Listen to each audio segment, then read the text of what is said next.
Welcome. I'm glad that you decided to take this journey with me today to start making the changes in your life that you want and deserve. I'm Phil Boissiere. I specialize in the treatment of adult ADHD, and it's something that I'm extremely passionate about. The reason that I'm so passionate about it is that I get to see people making incredible changes in the face of adversity that they've dealt with for many years in trying to manage their ADHD.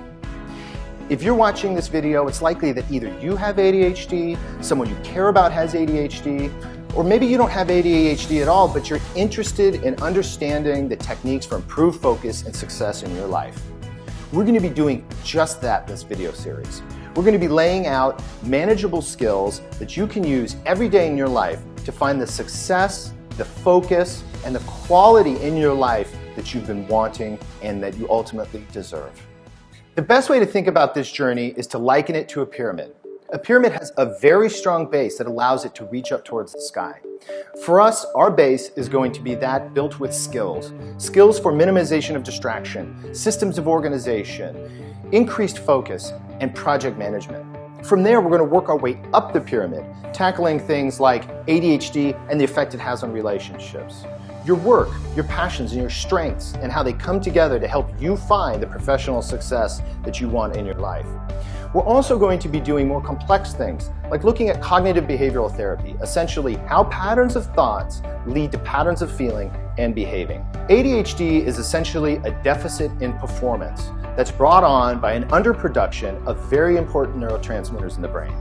Unfortunately, that deficit in performance also brings with it an incredible amount of negative emotions for people.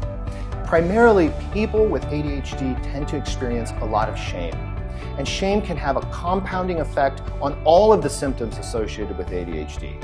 In fact, we're much more likely to procrastinate because we're feeling bad or inadequate in a given situation than because we're lazy. In fact, I've been doing this for years and I don't know what lazy is. I see people every day working hard to try and tackle their symptoms and move forward in their life, but are stuck. We're going to be working to help you get unstuck. We're going to be using techniques that are rooted in research.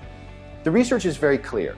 A combination of skills training, cognitive behavioral therapy, and medication management are typically the most effective for people with ADHD. We're not going to be speaking specifically about medication. In place, we're going to be adding in a couple of other additional factors that have gained recent attention: diet and exercise. We can control the effects ADHD has on our mind and our body by improving our diet and improving our exercise.